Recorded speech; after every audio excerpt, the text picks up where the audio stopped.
وفيها نعيدكم ومنها نخرجكم تارة أخرى. قال النبي صلى الله عليه وسلم: تموتون كما تحيون وتحشرون كما تموتون. صدق الله العظيم وصدق رسوله النبي الكريم صلى الله على سيدنا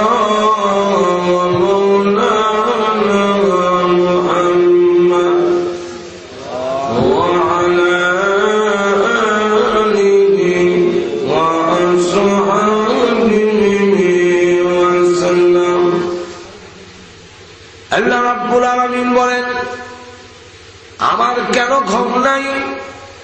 ঘুম না থাকার কারণ তিনটা কারণ তাফসীরের কিতাবে উল্লেখ করেছেন। এর মধ্যে একটা কারণ হলো আল্লাহ বলেন, আমার দয়া মায়া বেশি হওয়ার কারণে 24 ঘন্টার ভিতরে একটা মিনিটও আমার ঘুম আসে না। দুনিয়ার মধ্যে সবচেয়ে বেশি মার স্নেহ মমতা হওয়ার কারণে সকলে ঘুমায় গেল। সন্তান করে না আসা পর্যন্ত মা যেমন ঘুমায় না। গভীর রাত্রে বাড়িতে গেলে উঠানে পা রেখে দেখবেন কারো বড় আলু দেখা যায় না, মার গড়ে আলু দেখা যায়। মা এখনো ঘুমায় নাই, সন্তানের জন্য মা জাগ্রত থাকে। আল্লাহ বলেন, তোমার মার চাইতে আমি আল্লাহর কোটি কোটি গুণ বেশি দয়া মায়া। এই জন্য 24 ঘন্টার ভিতরে আমি ঘুমাই না। ওরে বান্দা, তুই কোন সময় বিপদে পড়ে আমি আল্লাহকে ডাক দিবে, এই কারণে আমি আল্লাহ একটা মিনিটও ঘুমাই না।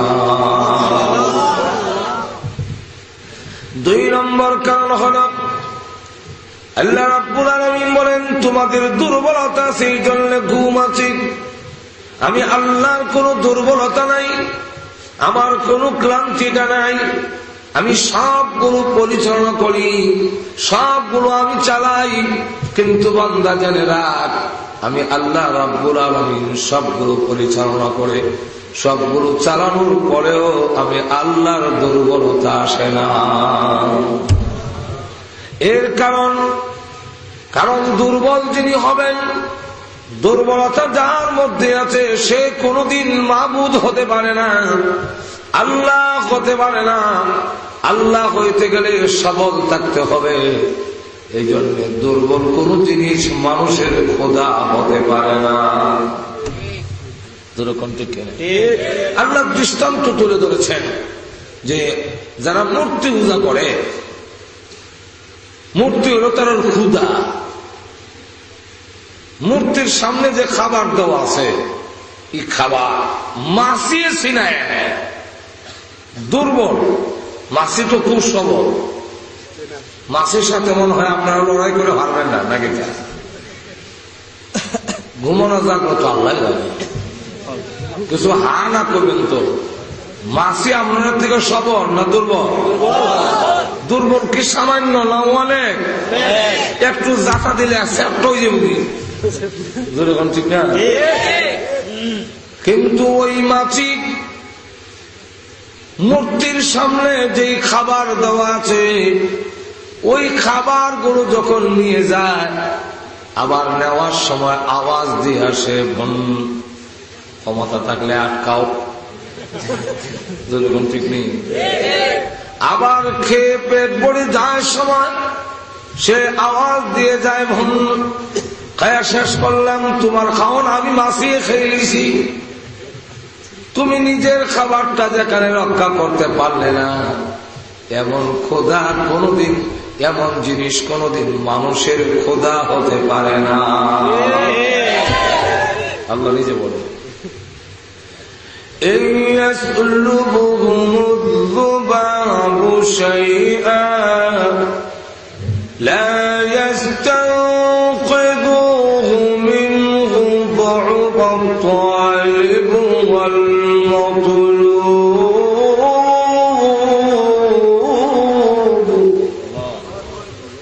মাছি খাবার ছিনায় নেয়, যে তার নিজের খাবারটা রক্ষা করতে পারে না, সে তোমাদের ক্ষুধা থেকে।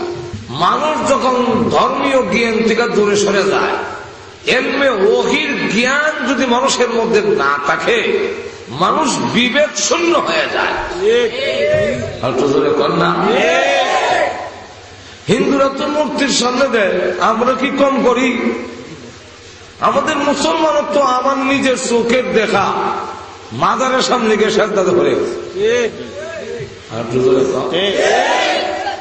এবং এমনও দেখছি মহিলা কবরের মাটি নিয়ে ফেলো মরায় আর কয় বাবা 3টা মেয়ে হয়েছে, এইবার যে ফেলো কি আছে কোথা না, একটা খাসি লয়েছি এটা রাখো, আর আমার ফেরেটারে বাবা।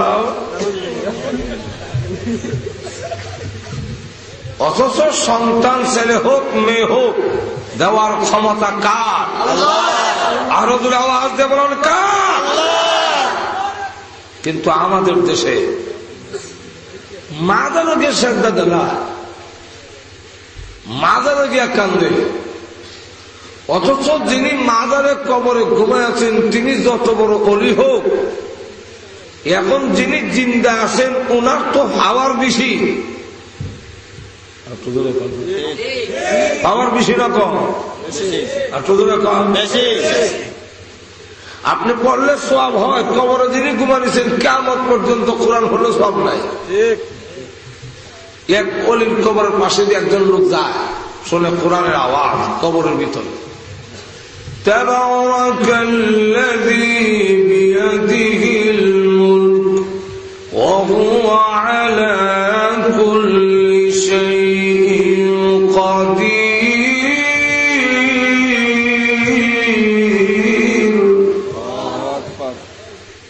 এমনি সকল প্রতীক লোকটা বলে সুবহানাল্লাহ হইয়া দূরে চিল্লি মারছে, এমনি শুনে কবরের ভিতর থেকে আওয়াজ আসতেছে, রে পথিক তুমি সুবহানাল্লাহ বলেছ, আমি এই কবরে একবার দুইবার নয় 5000 বার কোরআন খতম করেছি।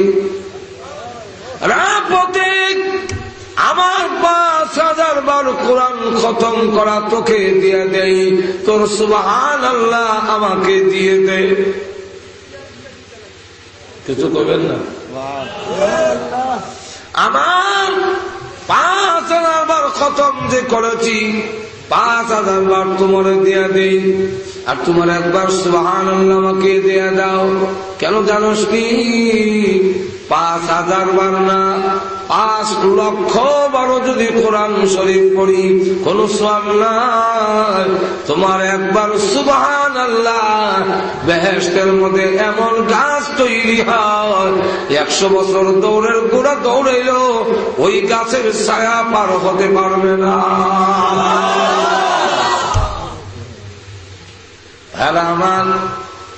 আমরা ল্যাংটা সার কাছে ব্যবস্থা, কাপড় বলা বেটা ল্যাংটার কাছে কেমনে চায়?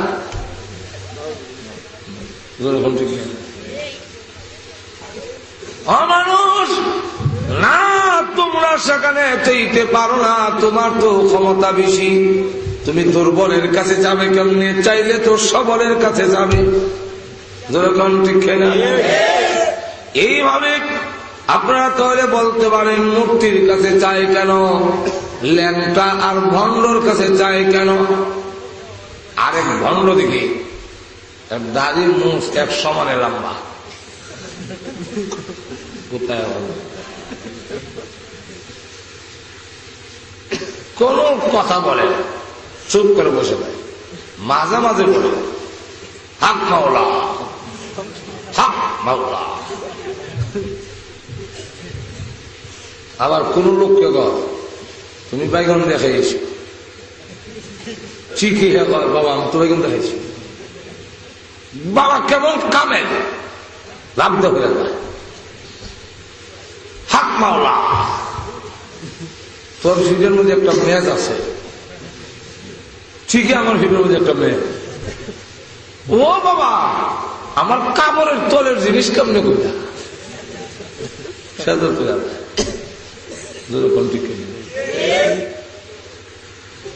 হুজুর তলে বলেন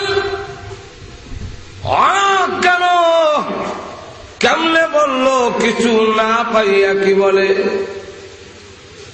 আর ওরা বললো কেমনে, বলবো কেমনে বলছে, আর হুজুরের কান কোরআন আল্লাহ বলে দিছে وَإِنَّ الشَّيَاطِينَ لَيُوحُونَ إِلَى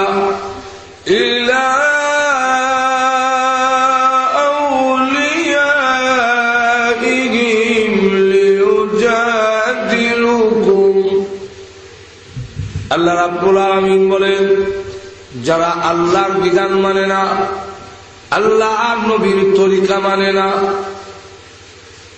এমন লোকগুলোর শয়তানের মুরিদ, শয়তান হলো এরার ভিড়, শয়তান এদের কাছে ওহী নাযিল করে, লায়ুনা ইলা আউলিয়াইহিম, শয়তান তার বন্ধুদের কাছে ওহী নাযিল করে, কেন করে, লিউজাদিলুকুম, আমাদের মধ্যে বিবাদ সৃষ্টি করার জন্য। কানে কানে যখন বলে দেয় হ্যাঁ বাইগন দিয়া খেয়েছে, আমি দেখছি, হ্যাঁ আমারে দেখছে না, তুই কয়ে দে। হে খালি গায়ে যে সময় ছিল তার পেটের মধ্যে মেয়ে যাচ্ছে, আমি দেখছি, হ্যাঁ আমারে দেখছে না, তুমি কয়ে দাও। তোমার মাধ্যমে কয়েলে তোমার কারামতি জাহির হবে, লোকেরা তোমার মুরিদ হইলে আমারই মুরিদ হয়ে যাবে।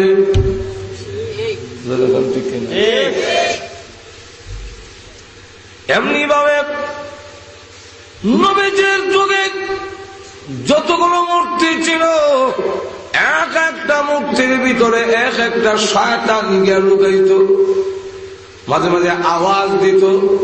তখন তারা মনে করত মহান আল্লাহ বুঝি ইদার বিচ্ছে আমি গেছি, আওয়াজ দেয় এখানে। ওয়ালিদ ইবনে মুগীরা একটা স্বর্ণ মূর্তি ছিল, ওই মূর্তিটা একদিন দেখে আওয়াজ দিয়ে বলে সাবধান, মুহাম্মদের কথা তোমরা মানবে না, কারণ মুহাম্মদ তোমাদের বাপ দাদার ধর্মটারে শেষ করার জন্য এসেছে। বলে ভগবান ও তো দিনে আসল কথা কইছো, এটা কও না কেন? আরো কিছু লোক দাওয়াত দিয়ে আনছে, দেখো আমার মূর্তি কি কয় ভগবান কও দি, কালকে যে কইছিলা।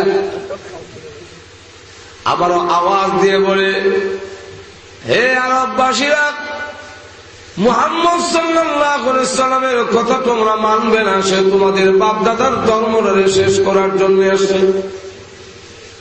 সকলে তো আনন্দে আত্মহারা, সকলে সিদ্ধান্ত নিয়ে নবীজির কাছে গেছেন, আপনি মূর্তির সামনে আসেন, মূর্তি যদি বলে আমরা মানব। আর মনে মনে ধারণা আইলে তো মূর্তি উল্টা হইব, তখনই বেইজ্জত করব।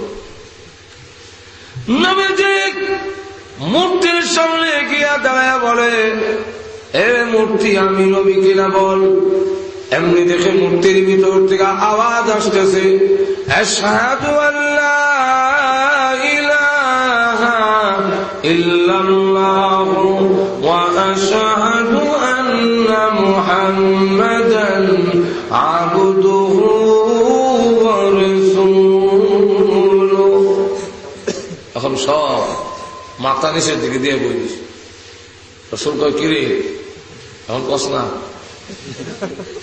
কি স্বীকার করতাম, কি বলবো, আমরা খুদ আর ওই উস বুদ্ধি ঠিক নেই, কালকে কি কইলো আর আজকে কি কইল। আল্লাহ নবী যখন চলে যাচ্ছেন, কিছু দূর যাওয়ার পরে দৌড়ে একটি লোক আল্লাহর স্বামীর সামনে দাঁড়ায় বলেন ইয়া রাসূলুল্লাহ, ইয়া হাবিবাল্লাহ, ওগো নবীজি একটু দাঁড়ান, বেয়াদবি মাফ করবেন। আমি আপনাকে দাঁড় করেছি, আমি আপনার সাহাবী, আমি মানুষ নয়, আমি জিন্নাত। এখন ওই বলে যেমনি মহিলার মূর্তির ভিতরে একটি জিন শয়তান থেকে থেকে আওয়াজ দিত, দুধ কলা খাইবার লেগে, ডিম মামলেট খাইবার লেগে। আপনাকে অস্বীকার করে, ইসলামের বিরুদ্ধে অপপ্রচার করে এইভাবে ধ্বংস করেছে জাতিকে। আমি যখন জানতে পারলাম আপনি যাচ্ছেন মূর্তির সামনে, কি আমি তখন ভাবলাম কি জানি সে দুনিয়ার লোভে আপনাকে অস্বীকার করে ফেলে। এই কারণে আপনি মূর্তির সামনে যাওয়ার আগে আগে আমি মূর্তির ভিতরে ঢুকা এই বেঈমান জিন্নাতটাকে দ্বিখণ্ডিত করে মূর্তির ভিতরে ঢুকে আমি কালিমা পড়ে আপনার ঈমানের সাক্ষী আমি নিজে দিয়েছি। এই জাতিকে গোমরাহ করত। অথচ মূর্তিগুলো সম্পর্কে আল্লাহ রাব্বুল আলামিন বলেন এরা তো দুর্বল, সুতরাং এরা খোদা হতে পারে না। মুসলমানের খোদা আরশও বলেছে এরকম না। মুসলমানের আল্লাহ, বান্দা যেখানে আল্লাহ আছেন সেখানে। وهو معكم أينما كنتم, তোমরা যেখানে আমি আল্লাহ সেখানে। যদিও আমরা স্লোগান দেই ইলেকশন আইলে, অমুক ভাই যেখানে আমরা আছি সেখানে, অমুক ভাই যে সময় বড় জায়গায় ভোট দেয় আর আপনি উঠানো উড়ানো না আছে আর হয় অমুক ভাই যেখানে আমরা আছি সেখানে, অমুক ভাই ঘরের ভিতরে বউর কাছে আপনি দিয়ে উঠানো।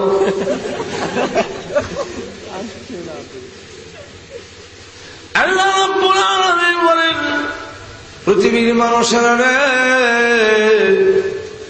তোমরা যেখানে আমি আল্লাহ আছি সেখানে। আমরা আছি যেখানে, জোরে কন্যাতে এটা তো ইলেকশনের সময় খুব জোরে হইয়া অমুক ভাই যেখানে আমরা আছি সেখানে, ওই সেখানে আরো জোরে ওই দেখা যায় জোরে কোন ঠিক কিনা। এরপরে একবার এমন ফাল মারছে, আরেকবার কান্দ ঠেং লাগে অমুক ভাই যেখানে। জোরে আওয়াজ দিয়া বলেন আমরা আছি যেখানে আল্লাহ এখানে। আল্লাহ রাব্বুল আলামিন বলেন তোমরা যেখানে আমি আল্লাহ সেখানে। কিভাবে আছেন হুজুর আমরা দেখি না। এটার একটা কিচ্ছা বমুনি আরো দূরে কম কিচ্ছা কইলে পরে দেখবেন গুমো ছাড়ি দিব। কইলে তেমনি কিচ্ছা না। কিচ্ছা হইল সুলতান মাহমুদ গাজনবী মুসলিম শরীফের মধ্যে লেখেন, তিনি একদিন ঘর থেকে বের হয়েছেন সাধারণ লোকের বেশে দেশের জনগণের খোঁজ নেওয়ার জন্য। কারণ দেশের জনগণের আসল খোঁজ নিতে গেলে আমাদের মন্ত্রী এমপিরা তারা যদি রাস্তা দিয়ে সাধারণ লোকের মতো বের হইতো, তেল না ভাই লইলে ডাকাতি কোন কোন জায়গায় হয়, রাস্তা কোন জায়গা বাঙ্গা আর বালা এটা বললো। এমনি কোন মন্ত্রী যদি সৈয়দপুর যায় দেখবেন এর আগে সৈয়দপুরের রাস্তা, এই রাস্তাটা যত গাথা আছে সব বালু দিয়ে ভরিলায়। মন্ত্রী ফাজারও গাড়ি ধরে যায় আর দেহ হয়ে যায়, তখন গিয়ে ভাষণ দেয় এই দেশে রাস্তাঘাটের উন্নয়নের জোয়ার বয়ে যাচ্ছে। আমি ওই জোয়ারের ঠেলা রাস্তার সরবরাহ নাই।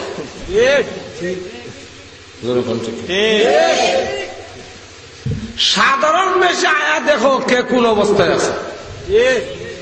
মঞ্চে হইয়া সুরতে আইলে এটা আগেই তার দলের লোকেরা সরকারি কর্মকর্তারা সব ঠিকঠাক কইরা রাস্তারে ভালো করে ফালিশ কইরা এরপরে সব একবারে রহমতের ফেরেশতা হয়ে বুঝায়। সুলতান মাহমুদ গজনবী জনগণের খোঁজ নেওয়ার জন্য রাত 2টার সময় সাধারণ পোশাক কইরা একা একা বের হয়েছে। ব্রিজের সামনে গিয়া দেখে 4 জন যুবক বসা রাত 2টা 2:30। গভীর রাত্রে রাস্তার কোন ব্রিজে 4-5 জন যুবক যদি বসা থাকে, আমরাও দেখলে দূর থেকে হইয়া খতম ইউনূস হইলে এই যুবকরা এত রাতে রাস্তায় গেল, হয়তো চুরি করবো, না হয় ডাকাতি করবো, আর না হয় ইফটিজিং করবো,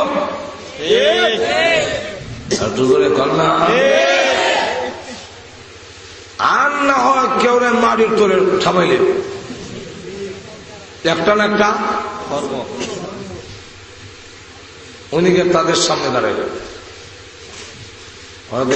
তুমি কে? উনি নিজের পরিচয় লুকায় রেখে বললেন, আমি তোমাদের মতোই তো একজন।